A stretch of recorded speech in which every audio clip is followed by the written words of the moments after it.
Dando continuidade ao nosso evento, convidamos o professor Dr. José Paz de Almeida Nogueira Pinto para a apresentação do professor Dr. Flávio Fava de Moraes, da Universidade de São Paulo.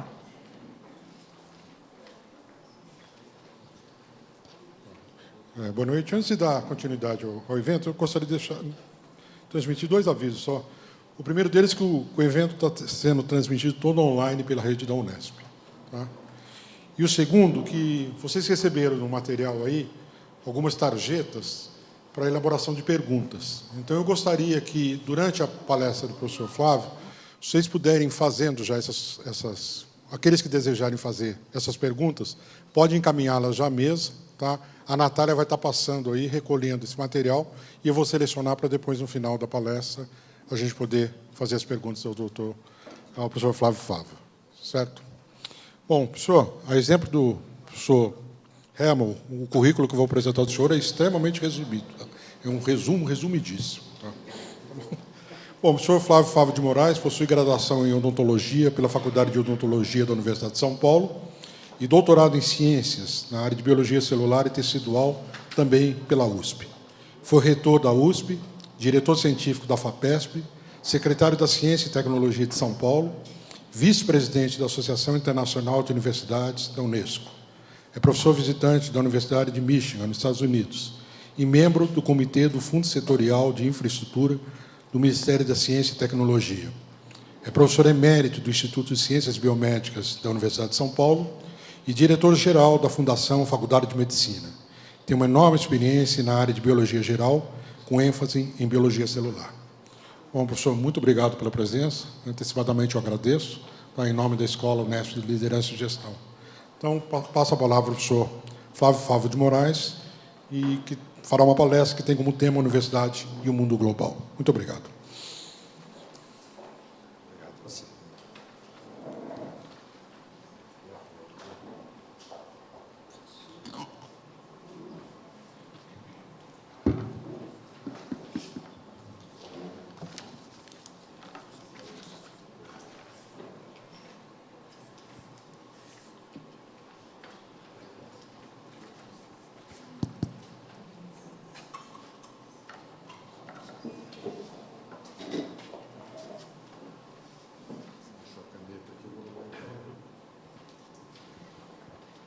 Bom, boa noite a todos. Eu espero que a palestra que eu vou fazer não seja muito indigesta depois do jantar. E o programa que a Unesp executou chamou a minha participação de aula inaugural. Eu quero fazer uma retificação, não tenho nenhuma expectativa de dar uma aula para vocês, porque seria muito ridículo da minha parte querer ensiná-los, né? Mas eu quero agradecer de coração o convite que eu recebi da Unesp, tanto através do professor Júlio César Durigan, como da professora Marilza, vice-reitora, como também de uma colega de vocês que não está presente, que foi quem me convenceu a vir aqui para Atibaia, que é Cristiana Ito, né? Ela apareceu no vídeo aí, mas ela ali estava muito calma, ela é muito insistente. Talvez a minha apresentação tenha um pouco de anarquia, porque, não querendo fazer nenhuma justificativa, eu tive 2 dias de internação médica semana passada, e o pendrive que vai ser projetado, as telas que vão ser projetadas, foram feitas pela Estelita, uma secretária que trabalha comigo há muitos anos, e ela falou: professor, confira, não tive tempo de conferir, então vamos torcer para tudo estar certo. Eu tenho uma participação na FAPESP durante 10 anos, na diretoria científica. O Durigan trabalhou lá comigo na coordenação das ciências agrárias, e muita gente da Unesp que por lá circulou me gerou a oportunidade de eu visitar vários campi da Unesp. E ainda há pouco eu fiz com a Natália, né, uma conta aqui. Eu conheço 14 campi da Unesp. mas ela disse que são 24. Quer dizer que vocês precisam me convidar para mais 10. E de todos, eu fiz uma lista, já tive lá no Instituto de Artes, já tive em Botucatu, em Rio Claro, em Bauru, em Assis, em Araçatuba, em Marília, em Araraquara, Presidente Prudente, Guaratinguetá, São José do Rio Preto, Franca, Jabuticabal, e a última, que é a que eu mais tenho relações afetivas, São José dos Campos. Isso porque o meu filho é professor lá, então merece um lobbyzinho. O Marcelo é adjunto de odontopediatria lá em São José dos Campos. A Cristiane Ito é uma pessoa interessante, porque ela conseguiu me arrumar uma armadilha para falar com vocês sobre globalização e universidade, e, na hora que eu aqui cheguei, soube que ela se pirulitou, né? Ela fugiu, né? Porque eu tinha umas coisinhas para falar para ela de como ela é habilidosa em montar armadilhas para nós, né? Eu vou fazer uma apresentação em relação à globalização e internacionalização. Foi um tema que, desde a época da FAPESP, eu me interessei. E depois, quando eu passei pelo governo do Estado na Ciência e Tecnologia, esse era um tema que também era considerado prioritário, né? Precisa entender a globalização, precisa incrementar a internacionalização, mas o que é uma coisa, o que é outra, sempre teve uma certa mistura de conceitos e interpretações. Eu vou apenas tabular aquilo que é fruto de uma vasta bibliografia, e não há nenhum compromisso de, quando se disser das vantagens ou desvantagens de um ou de outro setor, que estejamos endossando aquilo que é vantagem ou aquilo que é desvantagem, porque pode ser que apareçam e deverão aparecer alguns casos em que é citado desvantagem por um segmento e essa desvantagem é citada como vantagem por outro segmento. Tal a complexidade que as coisas apresentam. É uma tabulação mais geral, não tem nenhum foco específico em qualquer um dos itens, porque o programa continua bem mais focado no sentido de explorar algumas questões, principalmente de gestão acadêmica. Então, vamos ver se rapidamente eu consigo transmitir essa confusão que os termos oferecem, né? Por favor, o próximo. Bom, esse é o tema que eu recebi, que seria o tema número 1 do programa de vocês, que tem essa redação da universidade no mundo global. Seguinte. Pode passar mais uma. Bom, está definido o conceito de que a globalização apresenta pontos negativos e pontos negativos. Mas as interpretações são muito diversas em cada um desses pontos. O que não há divergência nenhuma é que o termo globalização está essencialmente vinculado com economia. Por mais que se possa introduzir na temática outros aspectos, é sempre a parte econômica, sempre a parte financeira que se justifica, que se consolida dentro do termo globalização. Como consequências, que são chamadas por muitos de negativas, ela envolve mudança de regras, ela não é uma catástrofe, mas também não resolve tudo, ela gera reações tanto emocionais como irracionais. Enfrentar aspectos de globalização gera às instituições medo, incerteza, desconhecimento, transforma a relação diplomática, ativa movimentos de demandas sociais. Este é um item que aqui está como negativo e que vocês vão ver lá na frente considerado como positivo por outros. Ela tirou o monopólio da produção e da distribuição de conhecimento da universidade. A universidade não é mais o único centro de gerar conhecimento. Ao contrário, tem uma competitividade enorme por instituições privadas que são vinculadas, inclusive, a empresas. O conhecimento virou uma commodity. Como o José Paes acabou de citar, eu tive o privilégio de ser 9 anos vice-presidente da Associação Internacional de Universidades na Unesco. Eu tinha um sacrifício enorme, eu tinha que ir 6 vezes por ano a Paris, e isso era muito chato, né? Então, o que acontecia lá? Uma briga enorme para saber se educação é um bem público ou é uma mercadoria. E, cada vez mais, as pressões para que ele deixe de ser bem público e vire commodity, ou seja, o ensino passou a ser uma coisa que se compra e se vende, que se importa e que se exporta.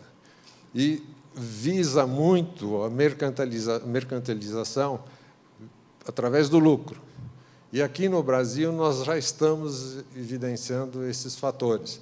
Basta vocês verem as últimas notícias de talvez 3 ou 4 anos para cá, da entrada de capital estrangeiro comprando instituições de ensino brasileiras, todas elas privadas e todas elas com poder de definir valores de mensalidades, né?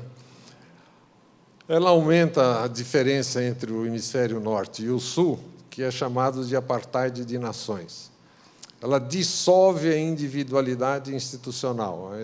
A instituição, a identidade da instituição tende a ficar dissolvida no contexto globalizado.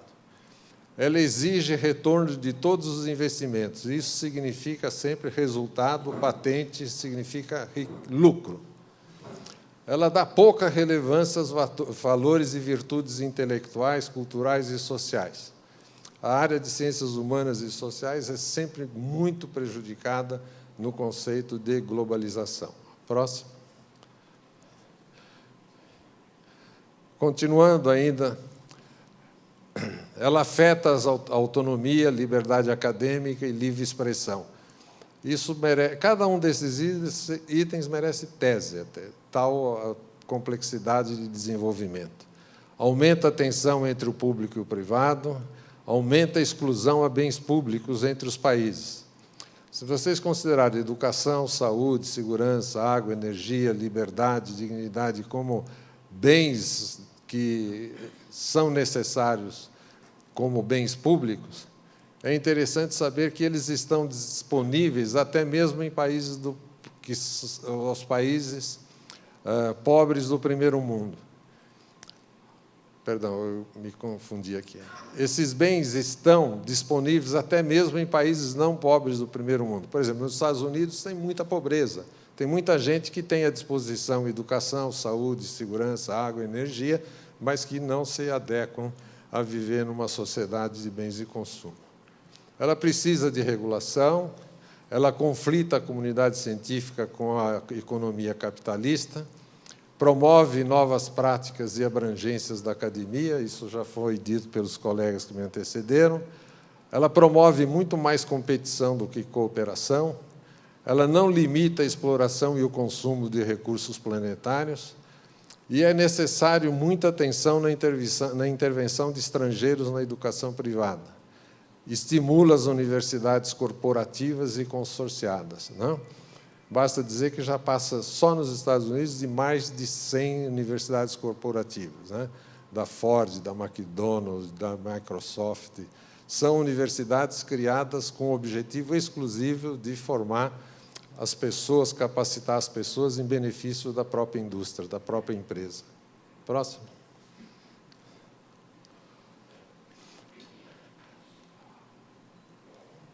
Tem pontos positivos que são chamados na globalização, e o que é inquestionável é o surgimento da internet. A internet realmente permitiu acesso e troca de informações, desde triviais até informações robustas e complexas. Ela abriu exponencialmente a educação à distância. Dorivan falou sobre isso há pouco. Existia a Open University em Londres, que tinha um sistema que ficou completamente transformado pela internet, mas que não comprometeu a universidade e sim permitiu a sua expansão, né? Ela facilita a disponibilidade gratuita e imediata e ampla do conhecimento. O exemplo mais clássico foi a recente atitude do MIT, lá nos Estados Unidos, que abriu todos os seus programas, todos os seus arquivos de conhecimento e disponibilizou gratuitamente ao mundo todo, né? Ela tenta evitar o ataque à soberania nacional, tende a suprir deficiências, evita restrições de divulgação de temas e de temas estudados. Existe um caso famoso e semelhante nesse item para fármacos, em que um laboratório americano que financiou uma pesquisa, ao ser concluída essa pesquisa numa universidade americana, o laboratório só permitiu a divulgação da pesquisa se fosse emitida a parte da bula relativa a efeitos colaterais. Então, a pesquisadora se recusou a seguir essa limitação, que achava ético ter que indicar os efeitos colaterais que o medicamento permitia. A empresa não permitia que isso fosse feito, e a solução foi que ela usou a internet e divulgou com todos os riscos de eventual processo receber, divulgando a pesquisa, mas incluindo também os efeitos colaterais. Supõe-se, pela globalização, que os hardwares e os softwares se tornem mais baratos. Não sou especialista na área, não sei se isso está acontecendo, mas ela diminui barreiras de espaço e de tempo, ela quebra fronteiras e cria sociedades em rede, ela é mais solidária, aumenta o número de sites que dispõem o conhecimento de forma integrada e com conectividade de conhecimento mais amplo, exponencia a geração de lideranças internacionais, temas que também os meus colegas que antecederam exploraram, e ela estimula a participação de redes sociais. Lembrem que, nas primeiras telas, estava dizendo que isso era um defeito, né? E o último dado é que existem 340 mil ONGs credenciadas que são integrantes de várias redes sociais que permitem uma enorme velocidade no chamamento de determinados temas. Inclusive, estamos vivendo, nesse ano, exemplos aqui no Brasil da rapidez com que há mobilidade social de diferentes temas, de diferentes instituições. Seguinte. E a internacionalização? O que ela é de diferente da globalização? O mais importante é que ela está definitivamente consagrada, em essência, como estando centrada na mobilidade internacional de estudantes, de docentes e gestores. Esse último capítulo é mais recente. Ela visa o melhor entendimento entre as partes e visa adquirir habilidades internacionais e culturais. Terão atores globais, serão atores globais. Essa é a finalidade da internacionalização. Mas o que é mais relevante para atingir esse objetivo, e é também uma coisa inequívoca, é considerar a diversidade no interior da universidade. E hoje já são considerados 15 capítulos de diversidade como necessários para que ela seja integralmente entendida como implantada. Tem várias que vocês podem citar aqui, eu acho que eu citei praticamente 15 ou até em torno disso. É diversidade social, geográfica, cultural, física, de gênero, religiosa, econômica, étnica, política, racial, intelectual, de linguagem, de origem, de ética, de educação, de tecnologia, etária, esportiva, ambiental, de moradia, de calendário, de ter ou não gratuidade, do custo e assim por diante.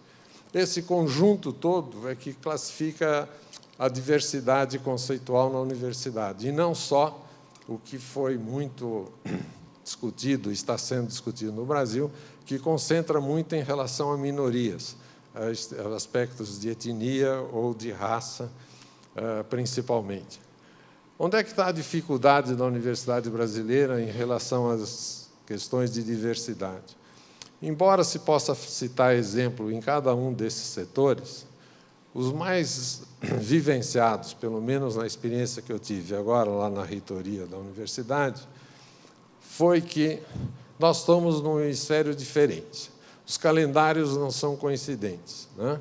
As férias longas no norte são junto com as nossas férias curtas. As longas nossas são quando eles estão em atividade. É a linguagem. É muito mais comprovado que os brasileiros que vão para o norte conseguem falar inglês, e é muito mais dificuldade você receber quem fala inglês que tende a aprender português. Ou seja, os nossos se adaptam mais lá, menos eles aqui. Outro problema é o problema da gratuidade. Aqui a universidade é gratuita, então, quando o estudante de lá vem para cá, ele entra numa estrutura gratuita. Quando o nosso sai daqui e vai para lá, entra numa instituição que não é gratuita, que é paga. E quanto melhor ou mais conceituada a universidade do Hemisfério Norte, mais cara é a universidade. Embora existam algumas bolsas factíveis de diminuição com finalidade social, a grande maioria tem que pagar. Então, todos esses fatores são fatores que são importantes para entender que a universidade é uma entidade com diversidade e ela tem benefícios em cultuar a diversidade, mas tem um problema quando ela é focada em apenas um ou outro elemento e não no conjunto propriamente dito. As universidades, conceitualmente, são individualistas. Elas olham para a sua estrutura, procuram ser cada vez melhor, mas, como se diz no interior, eu sou caipira, né?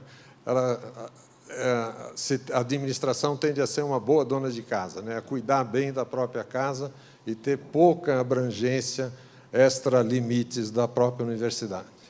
O último levantamento da Unesco mostra que existem aproximadamente 16 mil universidades no planeta e que apenas 10% são membros de alguma associação coletiva como essa da Unesco, como tem nos Estados Unidos, tem na Austrália, tem na Inglaterra, mas a diminuição é muito significativa. Ela precisa ser mais coletiva no sentido.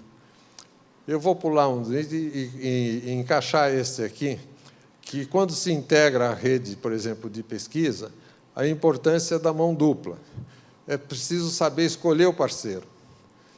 A gente tem que procurar coisas mais ou menos similares às nossas universidades. Não adianta uma universidade A, de um país mais pobre, querer fazer uma parceria com uma universidade top de primeiríssima ranqueamento no exterior. Ela vai ter pouco interesse na sociedade. Ela não nega a parceria, mas ela não vai se esforçar. Precisa ter um ganha-ganha, não pode ter um ganha-perde. Então, esse sistema de ganha-ganha, que é chamado de mão dupla, é importante no processo seletivo de encontrar os parceiros para deixar de ser menos individualista. Internacionalizar a educação é de redefinir currículo. É inviável dominar todas as áreas numa única universidade. Ela é um espaço analítico, ela tem que ter foco. Não adianta querer saber fazer de tudo.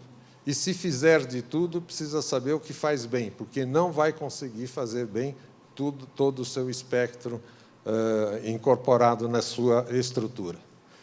E integrar essas pesquisas significa fazer coisas conjuntas, usando laboratórios de multiuso, fazendo publicações, gerando eventos com estas parcerias.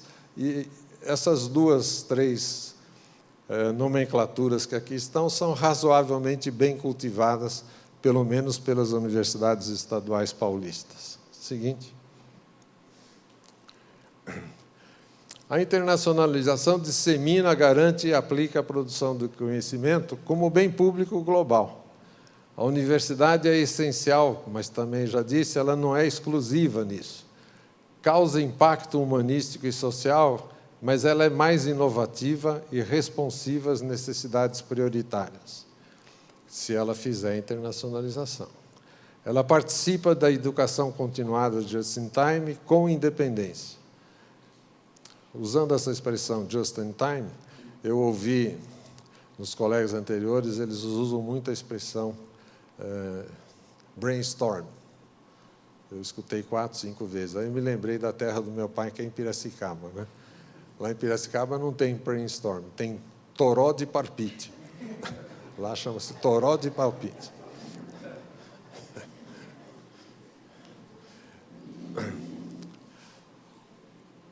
A internalização desenvolve as pessoas, não só treina habilidades curriculares, e isso também já foi ressaltado há minutos atrás aí pelos colegas, é saber pensar, saber aprender, saber se comunicar e assegurar que o conhecimento é uma primazia na formação das pessoas.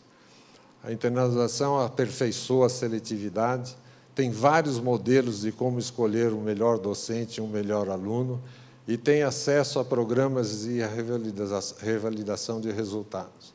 Nem tudo que foi feito internacionalmente se consegue transferir para o Brasil. Mas, em São Paulo, existe uma grande dúvida, né? Aproveita o ENAD, não aproveita o ENAD, e tem esses mecanismos de seleção dos mais variados, e o Brasil ainda não encontrou uma solução que fosse global para o país. Cada universidade tem tido a sua autonomia e tem vários exemplos de coisas bem feitas e também exemplos de coisas mal feitas. Enfrenta desigualdades. Vocês viram nos defeitos que aumentava o apartheid entre nações. Tem gente que acha que a internalização diminui o apartheid entre as nações. Então, aqui é mais um ponto polêmico que varia de acordo com a ideologia de quem estuda, né? O importante é que não se pode perder o controle da universidade dos acadêmicos. Ela não pode ser dominada por gestores, não pode ser dominada por proprietários das instituições, elas têm que estar na mão dos acadêmicos. E ela tem que garantir, com isso, qual é o papel de cada universidade na sociedade moderna em que ela atua. Será que nós sabemos dizer com exatidão qual é o nosso papel numa sociedade que não seja anacrônica, que não seja obsoleta, e sim visando uma sociedade mais moderna? Essa também é outra questão importante. Próximo.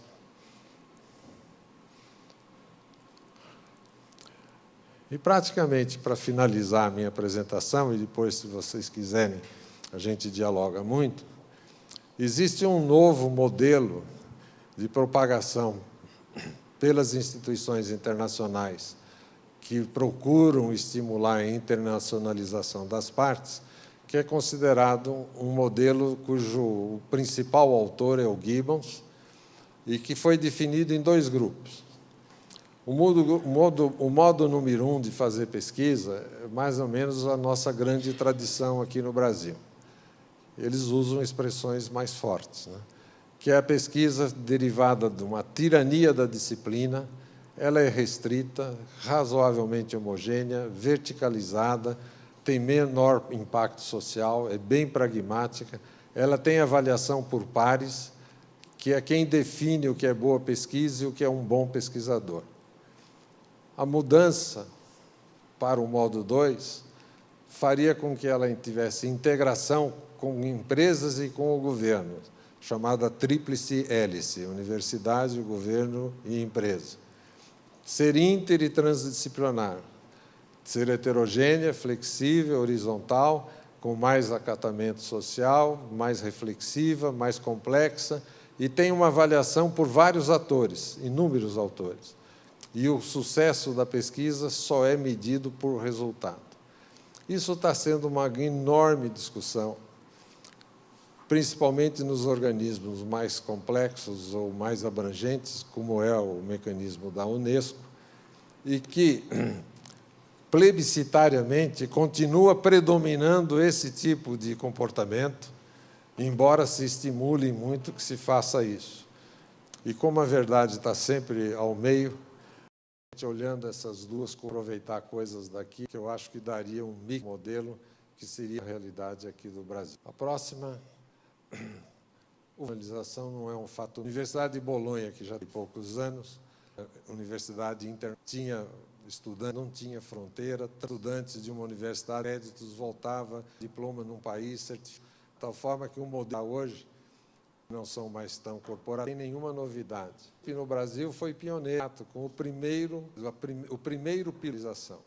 Quando ela, inicialmente em 1934, 60 professores de todas as áreas do conhecimento, botânica, antropologia, matemática, foi que consolidou aquilo que é pesquisa. A USP é fruto para cá. Antes, o termo não existia, internacionalização, sim. Em 1945, internacionalização. Quem é matemático aí faz anos. Quantos anos aí? 60? Em 68 anos, internacionalizar, fazer propostas tais como de ideias e de conhecimento, curar irrestritamente, aumentar os meios de dar importância ao conhecimento, fazer com que o modo gerasse hipóteses, acadêmica, ter crença e não. Esse tipo de situações, posições foram, então, as 68, e são absolutamente, porque eu acho que todas elas são defendidas acadêmicas.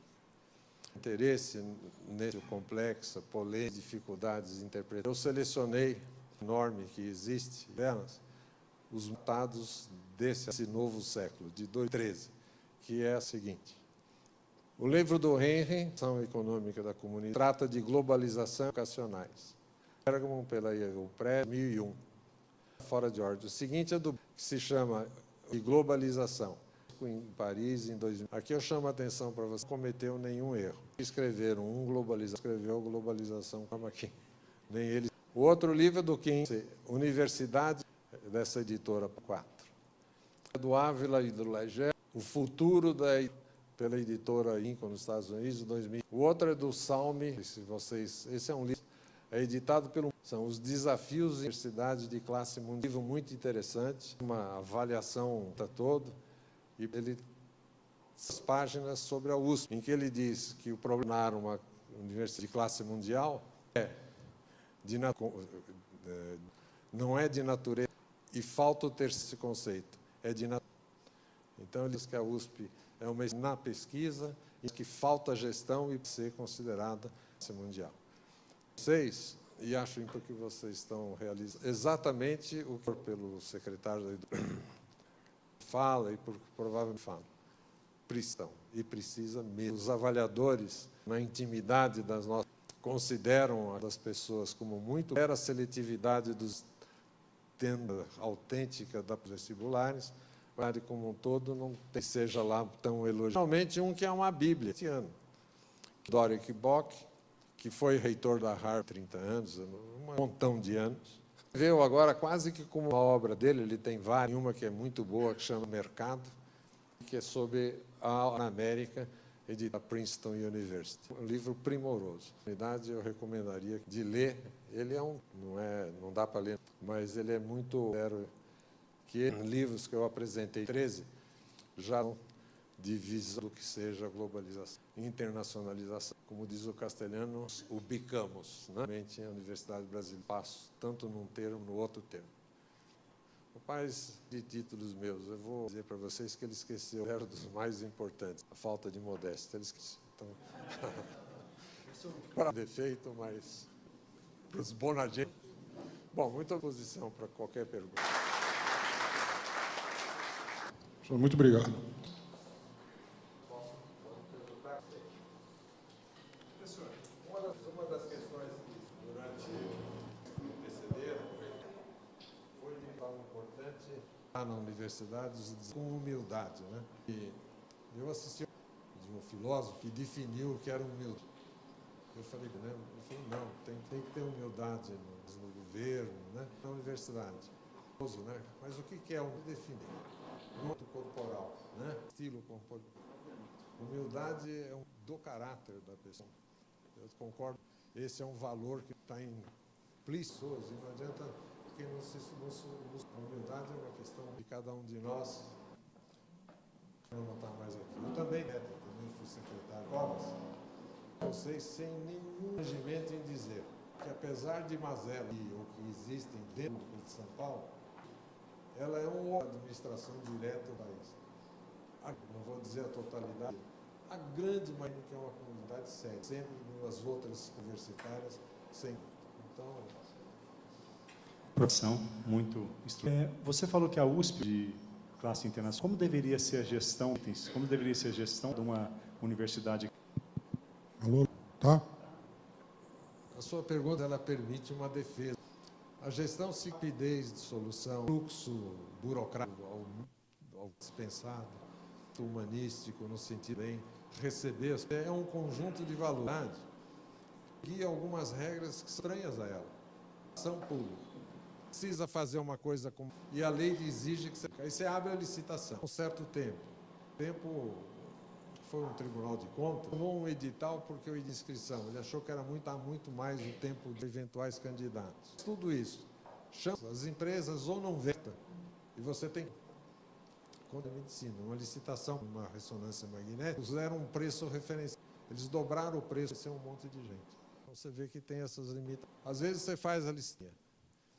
A pública entra, inventa, despencar, a primeira despenta, o terceiro. Então, uma armadilha, coisas que a universidade, que são leis votadas à cidade. Né? Isso aí que não pode mudar, com os meus colegas lá da faculdade. Pô, mas por que a gente mudar a lei, né? Vamos fazer pegar alguém, nos encaminhar, mudar o que está vigente e vamos. Então, como deve ser?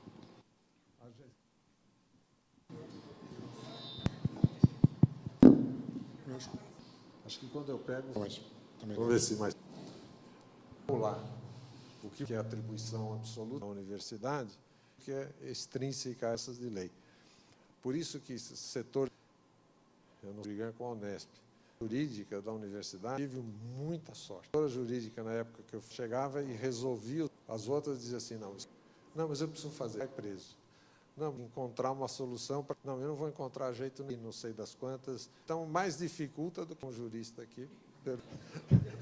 Mas eu com sindicatos, eu punha aqui. Então o reitor falou isso, mas não é mais ou menos o jurito, né? E com visão eles dizem, mas se preciso de perder meu emprego, então tem que ter ambiguidade. Muito forte. Boa noite, obrigado pela palestra, muito boa. Da conversa. Meu nome é Josué, profissional da Boa Vista. Isso que eu gostaria de complementar. Ela pública talvez não seja pelo fato de termos capacitados, mas pela estar implantado na Universidade de São Paulo, fosse interessarem para tentar buscar um comentário. E agora, sobre internacionalização, busca bastante a dupla de gente como algo interessante, internacionalização da universidade. Prático também. Os alunos simplesmente enviando alunos, enviando pesquisadores, é eficiente também globalmente. Esse é um dos que da CAPES e das fundações de amparo à pesquisa. Facilitar ao máximo pós-doc, mas tem que conhecer o destino. Eu tenho, mas as que eu ouço são com esse programa do Brasil, no sentido de que tem brasileiros indo para o exterior do que aqueles que nós temos. Ou seja, isso a não ser na área turística, é interessante também. Então, a de bolsas, experiência no exterior, incrementada, garantia de evitar o dos cérebros, no sentido dessa oportunidade de ir contribuir com o país. Na FAPESP nós tivemos de pessoas que aí existe de tentar fazer investimento que foi aplicado às pessoas. O fato não é novidade. E esse programa do governo federal ser bem expandentemente tem aí de que não é bem seletiva a avaliação no sentido de para onde vai voltar. Burocracia do duplo citou, essa eu te responder. Embora eu estive na reitoria, que é a primeira unidade da USP, o que o americano chama de cidades francesas. Não sei se outras seguiram a medicina não tem. Tem um pacote que é feito com a Harvard, estudantes, mas não conseguem ter duplo de mais créditos. Acho que a grande já teve essa oportunidade. Também tive, né? Eu fui para o exterior. Puder fazer essa experiência, uma coisa muito tem idade para isso. Para quem tem 70 anos, vai ser útil. Né? Está ouvindo? Tá. Apresentação, mas na vida dos tanto docentes tem a oportunidade e que é a nossa, né? E que todos tivessem a experiência. A realidade é muito pequena para os estudantes do exterior. Então, as leis de direito no Brasil, né, como ela é aplicada, estrutura curricular das unidades cursos, qual deveria ser feita em termos de internacional nosso, para que os que permanecem tem o componente, diante desse cenário que nós uma lei de diretrizes e bases, de estruturação do seu, enfim, né, que tem que o senhor gostaria de saber. Eu não vi possíveis, né? Mas já se considera como essa dá em caráter é a educação à distância, fazer com essas entidades universitárias da Inglaterra, algumas que vendem. Por exemplo, a maior educação à distância é no Arizona. Pouca gente sabe disso. Você vira o número de alunos que possui, acho que está em 200 mil alunos. O BEM também tem uma educação à distância específica, lá desde até o Chile aqui. Eu não quero correr o risco que eu vejo, mas é você poder nacionalização via mesmo para os que não nacionalmente de forma física, né? E sim no mundo virtual. Você que fez a alternativa, você me ensina. Na verdade, não é uma alternativa discutir alunos numa estrutura curricular, um universo nacionalizado, como por exemplo, as grandes empresas atualmente, essa de um grande empresário que cansa de contratar recursos que têm uma experiência mais globalizada nacional em termos de salários nacionais. Quer dizer, desafio, né? Nós temos aí diretriz, temos os nossos currículos, enfrentar esse. Então, é pegar esse estudante para que tem uma mentalidade nacionalizada e por que ele chegou tendo saído daqui, né? Essa amplitude. Porque nós temos. Eu fui também 3 anos, 94. Que esse ano até bateu em inscrições, né? 90 mil. Para 40 mil estudantes. Puxa, mas aqui deve estar talentosa, né? Fui professor de biologia e medicina no primeiro ano de saúde. Às vezes eu falava assim, entrou em São Paulo, um furo, sabe? Aí a universidade não avalia, não pode entrar os melhores, mas ele, o que tem tudo, ele pergunta temperatura do dia, brigou com crise menstrual, estava com doença na família, quase perdeu a entrada. Série enorme de fatores, atualizado em função. Então, tem algum físico aqui? Não tem. Ele vai cometer o erro aqui. FUVEST fizeram sobre fusão nuclear a fio. Na hora de nós, tiraram essa pergunta. 6 meses feito em Salt Lake City. 6 meses depois, o trabalho tinha sido um artefato, mas milhares de estudantes. Curso médico, vagas, na última, empataram 3 a... E tem critérios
seleção de desempate previamente conhecidos, né? Eu não me lembro a sequência, mas, por exemplo, a nota de biologia, os 3 tiraram a mesma, você vai para a segunda. A nota de português, às vezes sai um, ficam 2. E aí os caras chegavam lá e falavam, pô, tá difícil, como é que a gente vai fazer? Pergunta quem é palmeirense e põe para dentro. Estava certo, Doriga? É muito grande o número de estudantes com muito talento que não passa nos vestibulares que nós fazemos, na Unesp, na Unicamp, na USP. E também, em todas as 3, entram algumas peças que você não sabe como. E como é que analisa essa... Isso é coisa aí para o pessoal de sociologia, sei lá, entrar a fundo para tentar descobrir por que essas coisas acontecem. Eu não sei, mas elas acontecem. Eu acompanhei um grupo durante 4 anos para avaliar. Eu acompanhei um grupo durante 4 anos para avaliar o resultado, a questão do vestibular e o resultado em sala de aula. Os alunos que entraram na 3ª chamada, né, acabaram o curso em 5º lugar, né, enquanto que os que entraram em primeiro terminaram em 33º. Ou seja, há uma incongruência ampla dentro desse critério de seleção do vestibular. Quer dizer, não é porque o indivíduo foi chamado a 3ª chamada que ele não tenha condições melhores, às vezes, dos primeiros colocados no vestibular. Eu concordo plenamente. Foi quando anunciou meu currículo, disse que eu sou formado em odontologia, né? Sou formado em odontologia. Porque eu tinha um tio que me influenciou muito, né, para fazer odontologia. E tinha um outro tio que era médico, os 2 irmãos da minha mãe. E a minha mãe dizia o seguinte, mas você não vai fazer odontologia? O tio tem a melhor clínica de São Paulo, vai deixar tudo para você, viaja o mundo inteiro, ficou rico com a odontologia. Teu tio que é médico vem pedir dinheiro emprestado para o teu pai todo mês.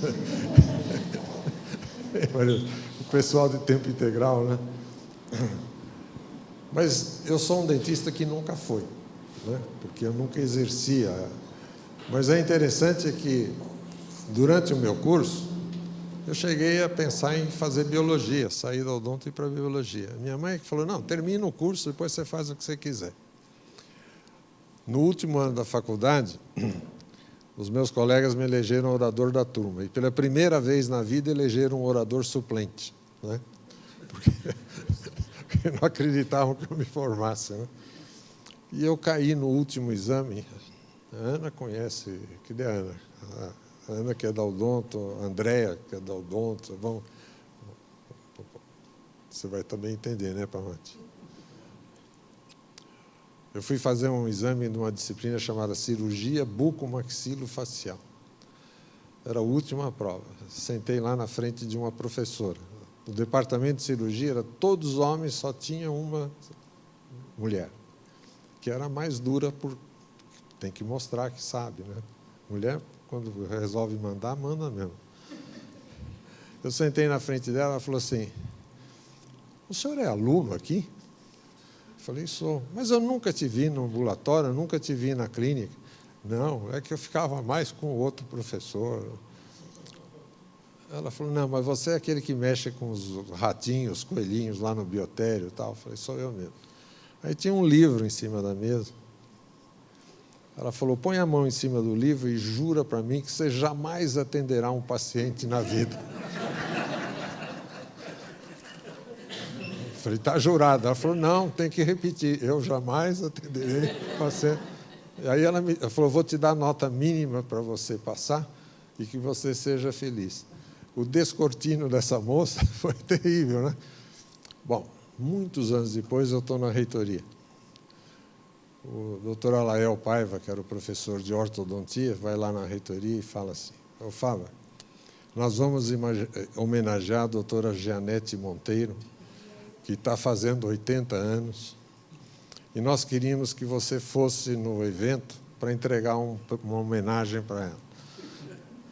Falei, vou com todo prazer. Ele falou, não, mas tem uma condição, que você conte a história do livro, né? Falei, tá bom. Foi lá no Centro de Convenções e Rebouças, no auditório principal, que é grande, né? Tem uns 500 lugares. Estava lotado. Aí eu cometi um erro, que o Dorival nunca cometa isso. O reitor tem que sempre ser o último a falar. E lá no protocolo disseram, não, o senhor fala e a doutora Janete agradece. O senhor entrega o prêmio e depois dá o microfone para ela agradecer. E eu nem me apercebi disso. Bom, aconteceu que eu falei algumas coisas, entreguei o prêmio, todo mundo bateu a palma, eu contei a história do livro. Então, foi uma gargalhada só no plenário, né? Aí ela foi agradecer. Aí ela virou para a mesa que eu estava como reitor, falou, não é porque esse moleque virou reitor que ele pode vir aqui em público dizer que eu fui uma professora irresponsável de aprovar um analfabeto.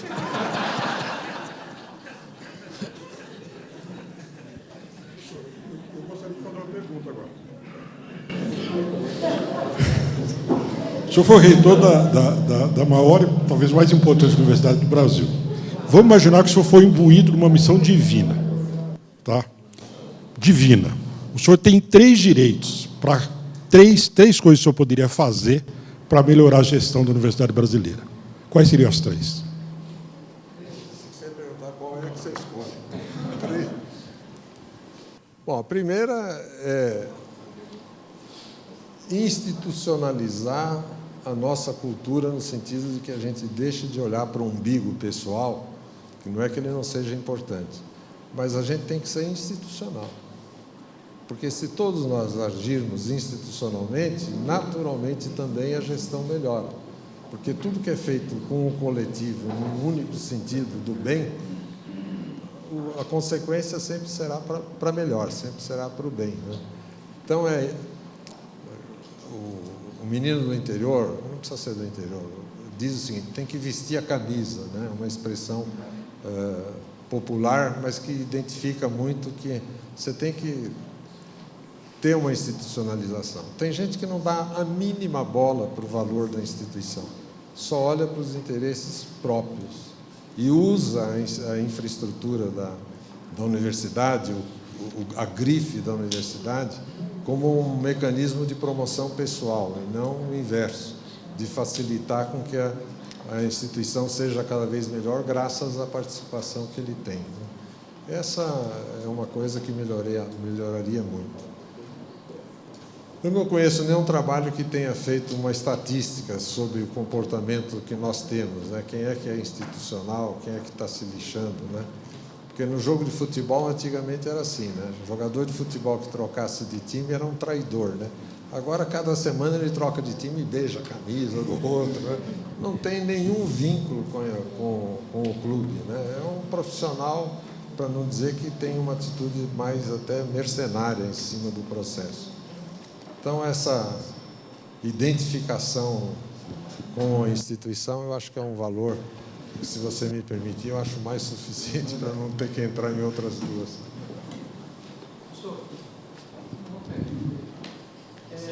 Você é de São João da Boa Vista. É um campus novo, mas já vi que tem gente atuante. É um campus novo lá.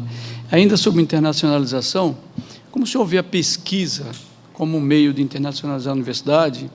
Hoje a gente busca produtividade pode vir com quantitativo e com qualidade. Ou seja, como a universidade deve se comportar? Ela tem que buscar o quantitativo como algo de destaque ou tem que atuar na qualidade também da pesquisa e valorizar essa qualidade? O quantitativo é suicídio. Eu não sou muito fã dos ranqueamentos, não. Eu acho que os valores são mais relevantes do que os indicadores, entende? Agora, você tem que fazer pesquisa? Tem. Quanto melhor você fizer, melhor. Agora, eu acho um erro, por exemplo, determinados indicadores que dizem o seguinte, se você publicar no Nature, vale 100 pontos. Se você publicar na revista Y, vale 5. Bom, quantas pessoas no Brasil conseguem publicar no Nature? Muito poucas, sabe por quê? Porque é uma quantidade volumétrica de trabalhos que chegam lá que existe também preconceito. Lá em Michigan, onde eu estudei, o chairman do departamento era editor de uma revista. Ele recebia 150 trabalhos por mês para publicar no American Journal of Anatomy e podia aceitar de 8 a 10. É mais ou menos no vestibular, né?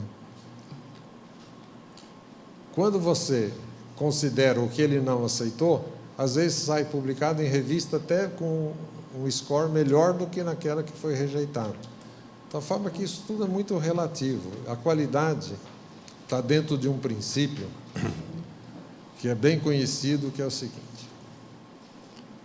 você tem dados.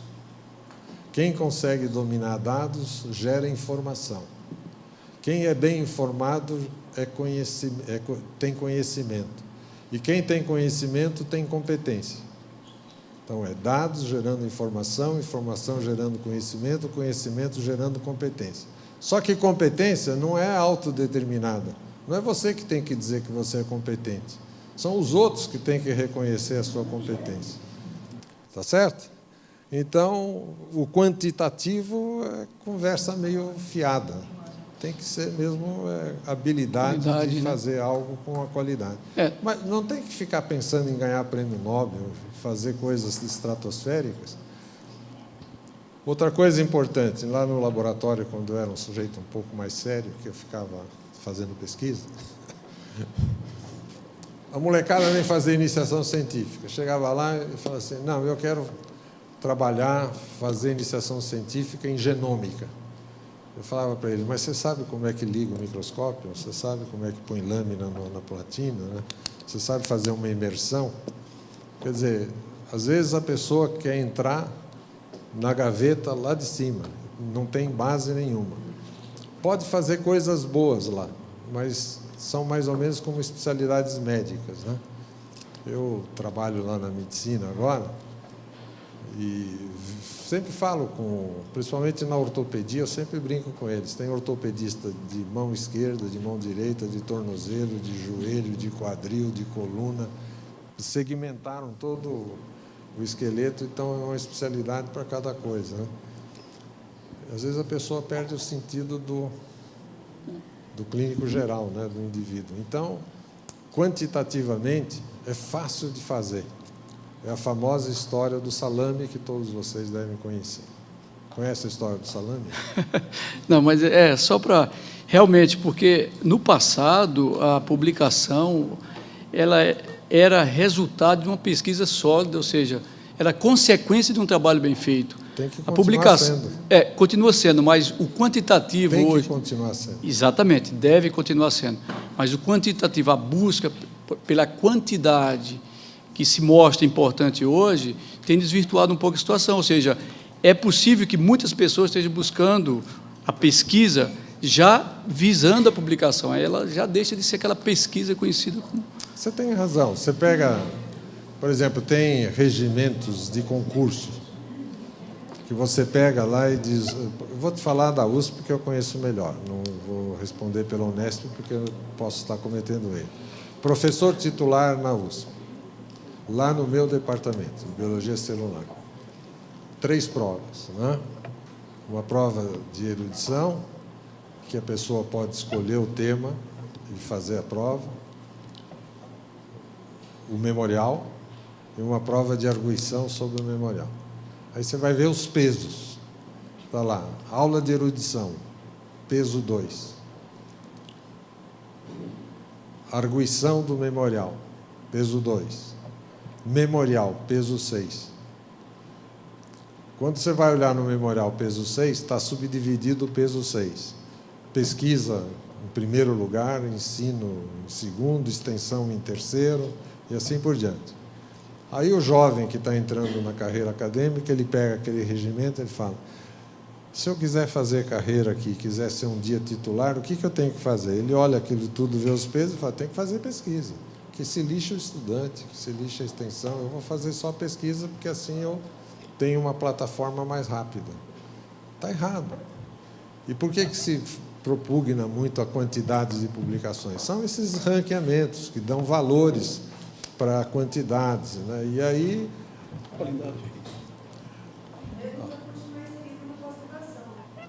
Para não ser descredenciado no pós-graduação.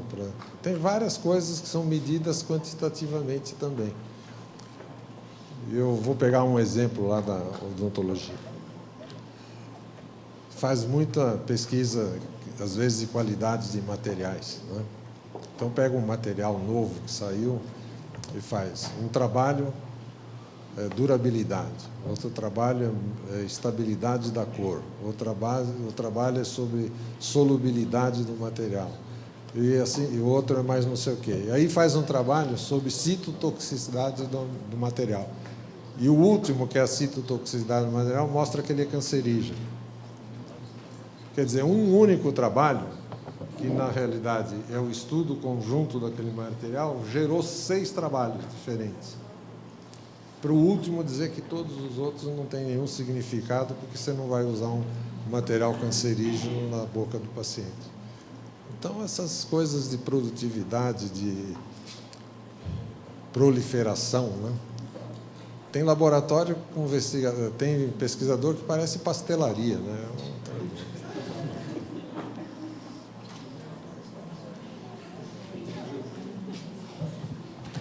Obrigado.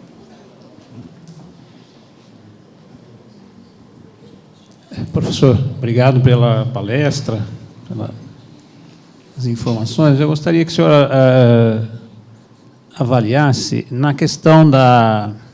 Tem muitos programas hoje de trocas de alunos em nível de graduação ainda, ainda em fase de formação, né? E eu gostaria que o senhor discutisse a questão das diferenças. Acho que são diferenças que eu colocaria como diferença cultural, né? Porque, pelo menos na época que eu vivi fora, tá certo? O pessoal solicitava ou pedia a maturidade do aluno. Se media essencialmente a maturidade e não tanto a quantidade de conhecimentos ou de coisas que ele havia lido e sobre as quais ele discorre. Que, particularmente, eu acho que é um pouco o nosso processo de avaliação. Nós medimos, vamos dizer assim, meio escondido, eventualmente, essa maturidade, e muito mais a questão do conteúdo em si, ou seja, se ele sabe um determinado conteúdo. E um pouco menos o quanto ele amadureceu no processo, né?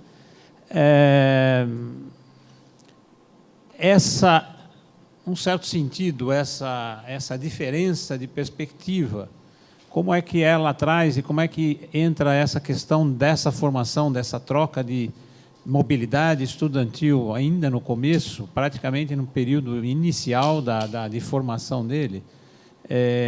Obviamente deve ter características positivas e negativas, como qualquer outra coisa. Eu gostaria de saber como é que o senhor vê isso. Tem uma tela que eu projetei, que um dos itens diz que a internacionalização não visa exclusivamente as habilidades curriculares, porque ela visa mais do que isso no estudo, no sentido de fazer a pessoa aprender a pensar, aprender a comunicar-se, aprender a comportar-se e assim por diante. Então, a sua observação é correta. O conteúdo da vocação para uma determinada disciplina ou matéria, ele é relevante, porque ele fica o core system ali do processo. Mas ele tem que ter mais coisas, tem que agregar outras peculiaridades. E uma das mais importantes para gerar maturidade é também as reformas curriculares, né? Porque tem muita coisa sendo ensinada anacronicamente.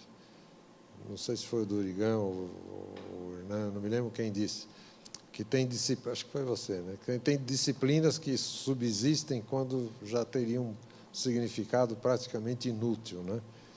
Mas que reserva o corporativismo, reserva a carga horária, reserva o espaço físico da faculdade. Ninguém mexe aqui, porque aqui sou eu e ninguém apita aqui. Como é que resolve isso? Eu não sei exatamente. A gente sabe qual é a estratégia para resolver, mas tem que enfrentar o impacto político que a decisão vai ter. Então, eu concordo integralmente com você. A ida ao exterior para uma determinada missão acadêmica, ela tem o foco principal no conteúdo de uma determinada matéria, mas ela não é suficiente, tem que agregar outros valores, outras virtudes.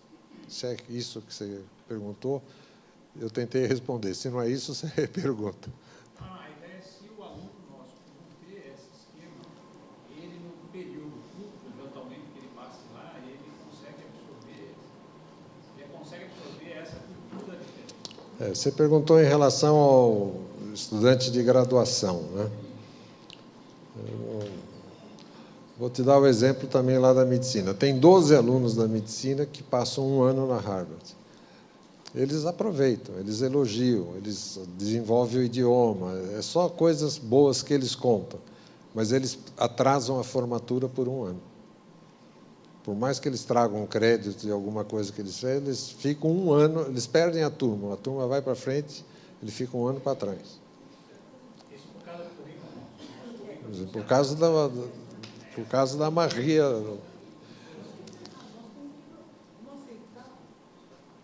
Eu acho assim, olhar a melhor universidade do mundo, né?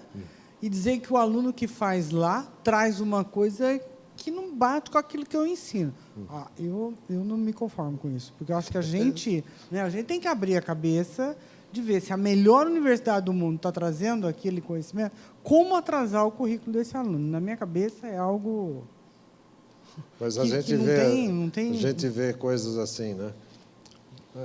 Tudo bem, você fez um bom preparo lá, você fez 5 disciplinas, mas você não fez estudo dos problemas brasileiros. Então, você fica aqui no ano que você está e faça o curso.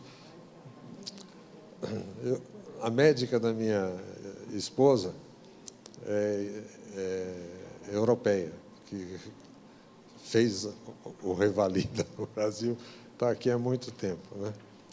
Ela demorou, acho que 2 anos para conseguir fazer o Revalida, porque ela teve que estudar História do Brasil e Geografia do Brasil, junto com o português, que ela já tinha trazido um bom aprendizado.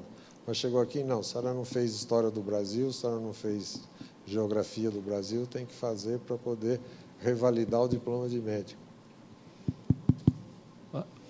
Esse é um exemplo do que eu tinha colocado, professor Flávio. Nós temos falhas de gestão. Gestão acadêmica, este é um exemplo. Nós não fazemos essa gestão bem feita sequer para os alunos dentro da nossa universidade. Um aluno, às vezes, na nossa universidade, tem dificuldade de reconhecer uma disciplina que fez numa outra faculdade, numa faculdade similar. Ainda que nós poderíamos pensar em algo mais. Né? Um aluno de engenharia, por exemplo, ele poderia ter e deveria ser apoiado se ele quisesse fazer uma disciplina de sociologia. Porque um engenheiro que tem conhecimento de sociologia, ele é um engenheiro com uma formação humanística melhor. Isso aí é uma coisa que nem passa pela cabeça do engenheiro que está avaliando lá. Deveria até trocar de curso. Eu acho que o problema, por exemplo, dentro do país, nós deveríamos dar mais oportunidade para um aluno nosso viver uma experiência lá na Universidade Federal de Pernambuco, e o indivíduo da Universidade Federal de Pernambuco viver uma experiência lá no Sul, fazer uma mobilidade aqui dentro. Às vezes nós estamos tão preocupados com a mobilidade com o exterior, e nós esquecemos de fazer mobilidade dentro da nossa faculdade, dentro da nossa universidade, entre universidades aqui no país. Eu participo da Bruen, lá da Associação Brasileira de Universidades Estaduais e Municipais.